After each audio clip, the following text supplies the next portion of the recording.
Hallo und guten Tag meine Damen und Herren, ich begrüße Sie auf dem Kanal RawVideo bei Sida für spontane, improvisative, dokumentarische und authentische Videos. Ich bin Klaus von der älteren Generation, der Babyboomer auf dem Weg ins On-Life. Und das ist auch das Programm dieses Kanals, dieses Vlogs, dieses Channels, in dem es darum geht, die Transformation in die digitale Gesellschaft mit Corona jetzt neuerdings zu dokumentieren, festzuhalten und zu beobachten, wie ich mich dabei verändere. Eine Veränderung ist dieser Bommel hier schon mal. Ich hänge den mal hier so ans Ohr. Sieht zwar ein bisschen affig aus, aber ist egal. Schönheitspreis gibt es im Alter sowieso nicht mehr. Also der Widerstandsbommel oder der Querdenkerbommel. Und das bedeutet also, dass ich dem Widerstand 2020 mich jetzt zugehörig fühle und da ich schon ein paar Wochen, seit ich glaube 8 oder 9, die Videos verfolge. Ja, der neueste Einfall ist also jetzt, es droht jetzt eine Impfpflicht und die wollen uns irgendwas impfen, was genau ist unklar, es wird auch nicht sorgfältig geprüft. Gibt es Schnellzulassungen und so. Und dann gibt es noch so bestimmte Verstärkerstoffe, die dazu gemischt werden. Und kein Mensch weiß genau, was da reinkommt und was da drin ist, und wie das auswirkt, wie sich das auswirkt und welche Nebenwirkungen das haben wird. Also so viel mal zu den tollen Aussichten, die wir haben gegen eine Virusinfektion, die mir gar nicht so bedrohlich erscheint. Gestern in den Tagesthemen brachten sie jetzt schon die Zahlen aus Russland, weil es hier in Deutschland keine sensationellen Zahlen gibt, womit man den Leuten Angst machen kann. Italien ist auch ausgeratzt und Spanien und so ebenfalls. Jetzt muss also Mexiko her, es muss Lateinamerika her, es muss ein Russland her, um da Schreckensbilder irgendwie einzufangen, um den Leuten Angst zu machen. Also die Angstmethode der öffentlichen Propagandasender hält weiter an. Die sind noch nicht auf die Reflexionsstufe gekommen, dass das Ganze vielleicht faul oder Zauber ist. Dürfen sie vielleicht auch nicht, der Staat darf ja nicht den Staat selber kritisieren. Auch die Journalisten nicht. Ja, ZDF habe ich schon gar nicht mehr gehört.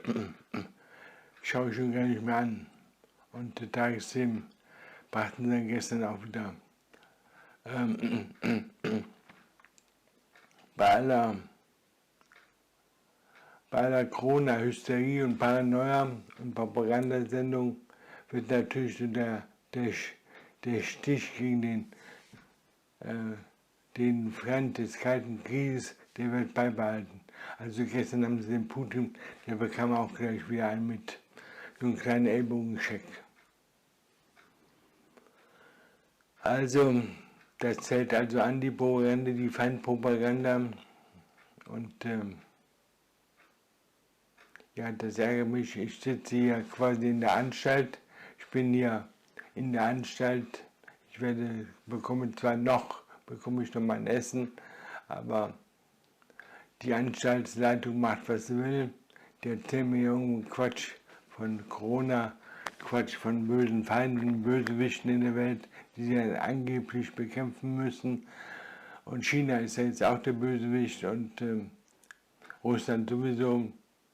Und dann die üblichen Verdächtigen, Iran und so weiter. Ja, das kommt alles von drüben, vom über den Teich. Und ja, die Krankenhäuser in New York haben sie auch schon lange nicht mehr gezeigt. Auch die Särge nicht mehr. Da werden die Leute jetzt tiefgefroren. Und so. Ja. Also so viel mal zur Paranoia.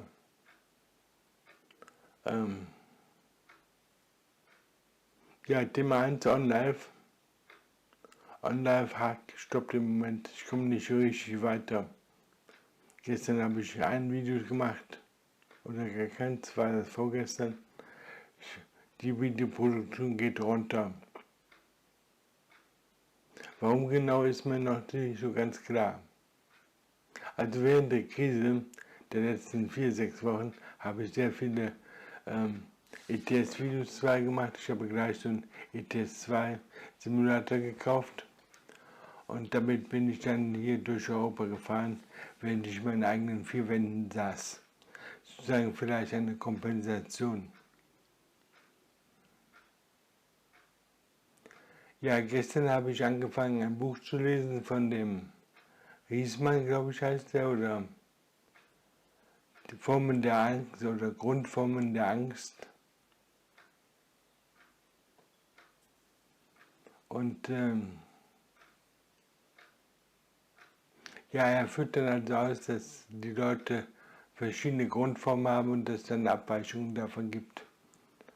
Und eine Grundform ist halt der Schizoide, der hat Angst vor Nähe, vor zu großer Nähe, vor Umarmung. Und dann gibt es den Gegentyp, das ist der Depressive, der will sich überall anklammern und überall dazugehören. Das sind die 2 Typen. Dann gibt es den Zwanghaften, der will unbedingt Sicherheit haben, auf Nummer sicher gehen und versucht dann durch Routinehaltungen die Sicherheit zu erzeugen. Und dann gibt es den Hysterischen, der quasi alles Mögliche ausprobieren will, immer was Neues und die Folgen sind ihm dann ziemlich egal. Also diese 4 Typen haben wir, diese 4 Psychogrundtypen haben wir nicht, aber die wurden in dem Buch jetzt vorgestellt, das ich gerade da gelesen habe. Und davon sind also alle anderen Ängste sind davon abgeleitet, nach seiner Theorie. So psychoanalytische, ja, überprüfen kann ich das nicht, wie alles andere auch. Auch wieder so eine Illusion oder eine Fantasie. Mit Sprache kann man ja beliebig manipulieren.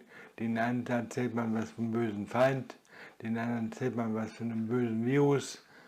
Und ja, das Virus-Paradigma, glaube ich, kommt auch aus der digitalen Gesellschaft, aus der Computergesellschaft. Da hatten wir ja den Virus, der verbreitet sich und legt ein ganzes System lahm. Und deswegen braucht man da harte Abwehrmaßnahmen, große Bestrafungen und so weiter. Und dieses Modell des Virus wird jetzt übertragen auf die Gesellschaft, auf die zivile Gesellschaft. Das heißt, ich bin jetzt eine Gefahrquelle, ich bin jetzt ein Gefährder, mein Körper ist ein Gefährder, mein und ihr auch, wir sind also Gefährdete, wir besitzen gefährdete Körper. Also unsere Körper sind quasi ein Sicherheitsrisiko, weil wir können ausatmen, da können wir Viren angeblich ausatmen und deshalb dürfen wir nicht mehr kommunizieren und nicht mehr an die frische Luft. Und wir sollen Abstand halten zueinander, weil wir einander eine Gefahr sind, hat der Staat gesagt, hat der oberste Chef-Virologe gesagt. Ja, bei der Virologie kann man das so sagen, aber es gibt Viren, die das tatsächlich machen, auch jetzt dieser Coronavirus, der hat also eine hohe, wie sagt man, eine hohe Ansteckbarkeit, eine hohe Verbreitungsgrad und es kann durchaus sein, dass jetzt vielleicht hier diese Corona-Krise irgendwie in einer Form von Krieg sich ausweitet, verlängert. Momentan wird also China beschuldigt, dass sie ihn absichtlich hätten erzeugt, was natürlich auch irgendwie Quatsch ist, aber angeblich suchen sie jetzt Beweise und wer Beweise sucht, der wird dann auch schon was finden, außer beim Beweis bei dem Saddam Hussein, da haben sie auch die Atomwaffen gesucht und das hat dann auch nicht so funktioniert.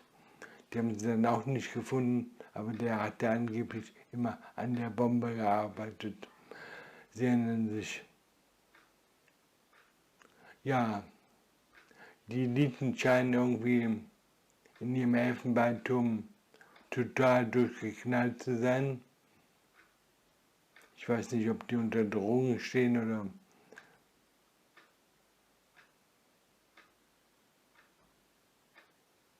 Wenn man sich das mal so anschaut. Ja, meine PK hier, die hat also bisher eigentlich einen vernünftigen Kurs gefahren. Und jetzt will Deutschland Weltmeister in der Corona-Bekämpfung werden und macht uns alle zu Labormäusen.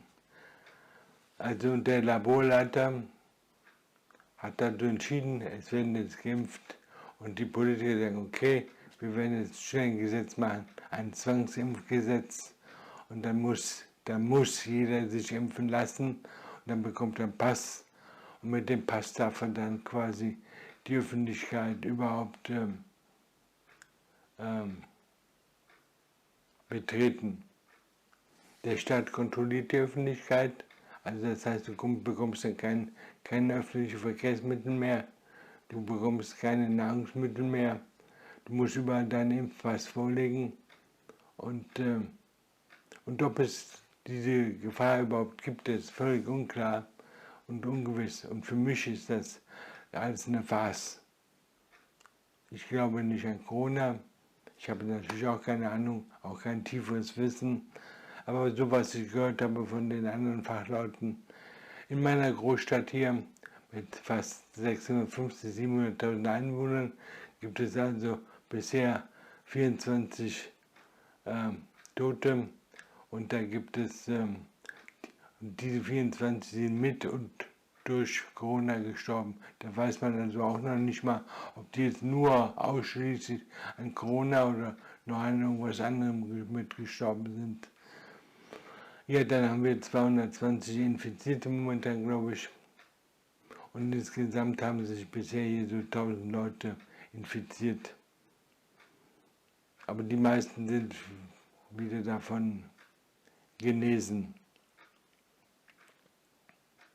Jetzt kam heute die Studie aus Heinsberg. Ja, die Heinsberg sagt also, dass die Zahl der Infizierten 10-mal größer ist als das, was wir haben. Ich glaube, wir haben im Moment 120.000 Infizierte und in Wirklichkeit müssen wir dann quasi wahrscheinlich mal 10 das Ganze nehmen, also 1,2 Millionen ungefähr. Und da man nicht weiß, wer jetzt infiziert ist und wer nicht, gilt es jetzt, diese auszusortieren. Ja. Dann die Risikogruppen werden auch immer mehr eingeengt, also nur das Alter ist auch nicht mehr so und Blutdruck und so weiter hat man auch schon reduziert. Jetzt ist man bei den Fettleibigen, man sucht also irgendwo so eine Minderheitengruppe, die gut zu bekämpfen ist.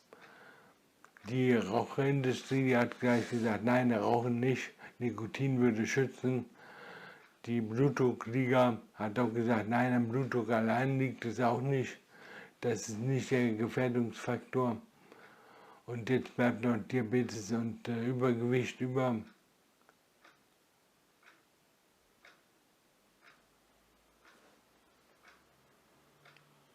Also da scheinen einige um ihre Geschäftsmodelle doch schon zu fürchten. Oder dass der Absatz an Blutdruckmittel quasi drastisch zurückgeht, weil die Leute ja dadurch auch identifiziert werden können als Risikogruppe. Ja, die Tests werden massiv ausgeweitet, in der Hoffnung, dass man auf diese Weise die Zahlen wieder hochkriegen, weil die Bevölkerung ist so dumm jetzt auch nicht. Die haben jetzt auch schon gemerkt, dass die Gefahr sich reduziert und dass es alles ein fauler Zauber ist. Und zweite Welle ist dann wahrscheinlich eine neue Welle. Im nächsten Winter gibt es wieder einen neuen Virus und dann der Impfstoff für den alten Virus, der wird dann auch nicht funktionieren, weil jetzt der neue Virus schon wieder neu ist und so weiter und so weiter.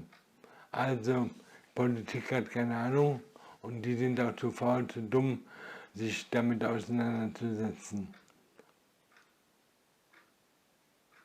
Ja, ich meine natürlich, wenn man jetzt die Leitung von 80 Millionen hat, muss sie schützen, dann ist das natürlich eine andere Verantwortung, als wie wenn ich jetzt hier in meiner Wohnung sage, alles Quatsch. Da kann man das so nicht machen. Das sehe ich ein. Aber was war mit 2009? 2009 hat es also das Ganze den Zirkus auch schon gegeben. Vielleicht so eine Art Probelauf für heute, dass die also versuchen, das immer weiter zu verbessern und den Kampf so aller geht's, dass alle Leute jetzt geimpft werden sollen und zwar regelmäßig und dann keiner weiß, was da genau drin ist und dass man auf diese Weise vielleicht meint, dann die körperliche Abwehrkräfte dann quasi durch chemische zu ersetzen. Sozusagen, als wenn die chemischen Abwehrstoffe das besser könnten als das Immunsystem des Körpers. Ja, also heute sollten eigentlich meine Masken kommen. Ich hatte ja 5 Stück bestellt, sind heute immer noch nicht da. Ich habe am 30. April bestellt und die waren angekündigt für heute. Und der Samstag habe ich auch schon geschaut, da waren sie noch nicht da.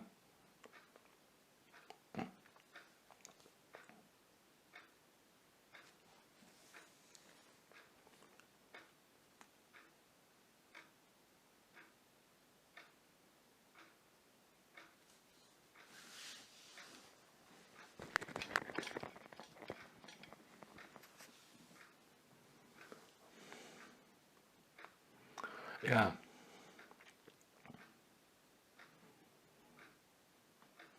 Ja, heute war ich also einkaufen wieder mit meinem Halsschal und den habe ich dann so hochgezogen. Also in die Sparkasse wäre ich beinahe nicht reingekommen. Da hatten sie jetzt einen Wachmann stehen an der Tür und der Wachmann, der hat jetzt aufgepasst und der wusste jetzt nicht von Schal und dem muss ich jetzt erstmal erklären, dass ich keine Maske habe. Der scheint auch noch nicht gewusst zu haben, dass Nordrhein-Westfalen erst seit einer Woche das hier hat und so, die Pflicht. Und da wurde ich also misstrauisch beäugt und angerüpelt.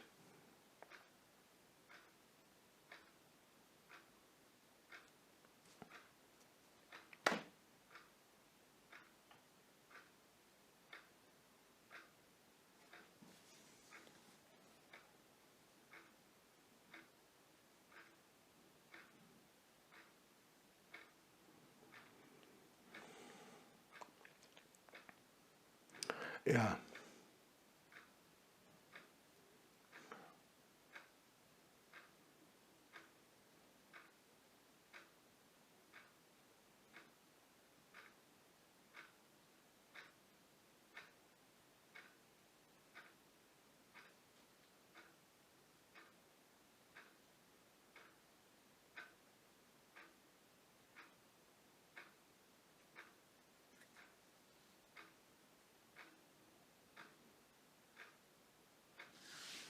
Ja, die Appelle im Internet werden immer dringlicher.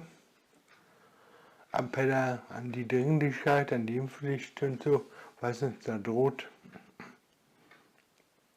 Aber das hilft jetzt auch nicht viel. Am 6. Mai, also schon morgen, übermorgen, soll also im Schnellverfahren das Infektionsgesetz schon wieder reformiert werden. Noch ein paar Fesseln angelegt werden und so weiter. Alles zu unserem Besten, sagt die Regierung. Und wir sind ja alle blöd, wir sind ja alle unmündig und deswegen darf man das mit uns machen. Also die Anstalt, das Klima in der Anstalt wird rauer, die Wut steigt, der Widerstand auch. Der Widerstand läuft auf allen Kanälen, außer im öffentlich-rechtlichen Propagandaraum. Das sind ja alles Leute, die werden vom Staat bezahlt Und die loben dann den ganzen Tag den Staat und berichten auch überschließlich, was der Staat macht und wie toll das alles ist und so weiter. Und brauchen dann alle Sendungen, beziehen sich quasi auf den Staat und auf die staatlichen Maßnahmen. Eine freie Presse in dem Sinne gibt es überhaupt nicht mehr. Und jetzt sind sie neu angegriffen worden, jetzt behaupten die sogar die Pressefreiheit. Das ZDF meint also, sie würden tatsächlich die Pressefreiheit in Anspruch nehmen. Das sind keine Journalisten, das sind Propagandisten. Die sprechen quasi nur über den Staat und versuchen dann die Leute, die dagegen sind, zu denunzieren. Also das heißt, es sind Denunzianten und Hetzer, die eigentlich vom Staat bezahlt werden, um die Leute, die gegen den Staat sind, die Kritiker, die Bedrohungskritiker zu denunzieren. Und Internet kritisieren sie natürlich auch und denunzieren die auch ununterbrochen. Das heißt, es wird immer schwerer, überhaupt auch verlässliche Informationen zu bekommen. Und auch die Frage, wie kann man überhaupt noch glauben, ist auch unklar. Ich lebe also in einer Form von Intransparenz. Hat dazu die digitale Gesellschaft geführt? Ich weiß nicht genau. Die Maschinen kontrollieren, Maschinen führen die Kommunikation aus, Maschinen kommunizieren und ich nutze die Maschinen, aber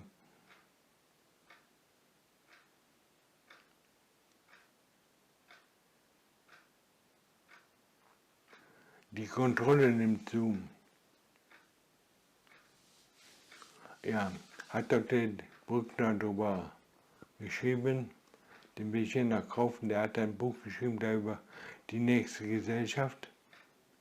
Und er sagt dann, die nächste Gesellschaft wird eine Computergesellschaft sein. Ist natürlich auch nicht so berauschend. Das reißt uns auch nicht vom Hocker, aber schon, das wissen wir schon seit längerem. Ja, also, so viel mal hier von der Front.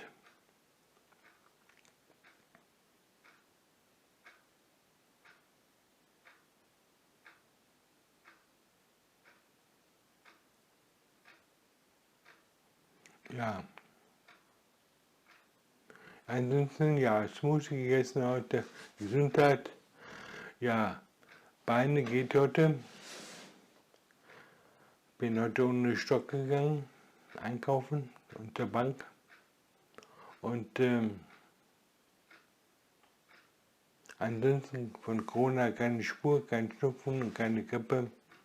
Natürlich muss ich immer hin und wieder mal niesen, aber ich bin noch ein bisschen heiser manchmal. Oder neuerdings, seit längerem. Aber das war es dann auch. Ja, zweiter Grund. Drittens, also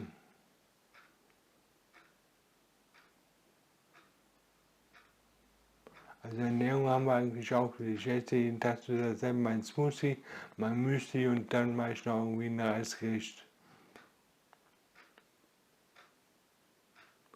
Und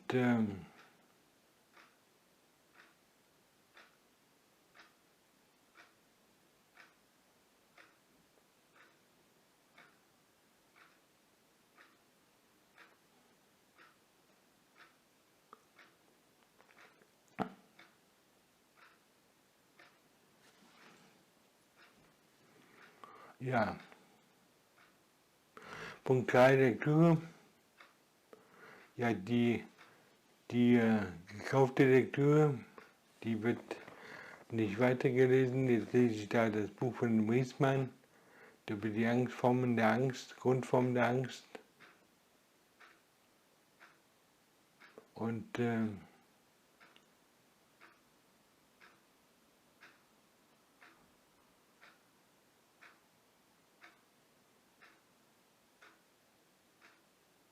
ich weiß gar nicht, wie das so verteilt ist. Was haben wir jetzt? Haben wir ein paar hysterische, haben wir viele Leute mit viele Zwanghafte vielleicht, und dann einen Haufen Depressive und ein paar Schizoide.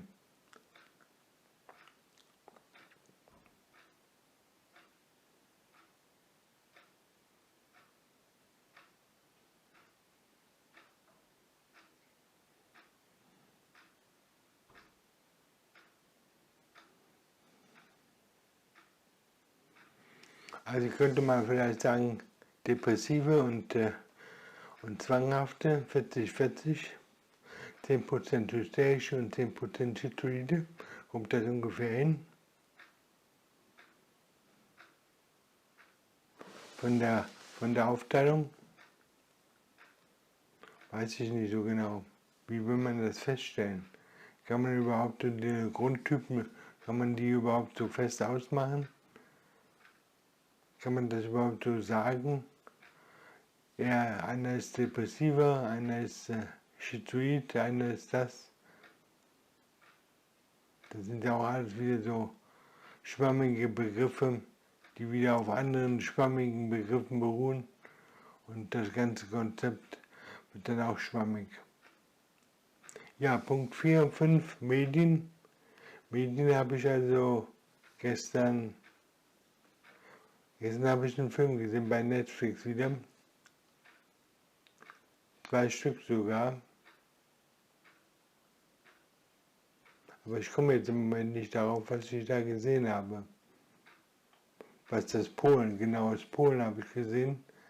Einen Film aus Polen. Ja, sah nach so einem Remake aus. Hat aber schon eine eigene Note.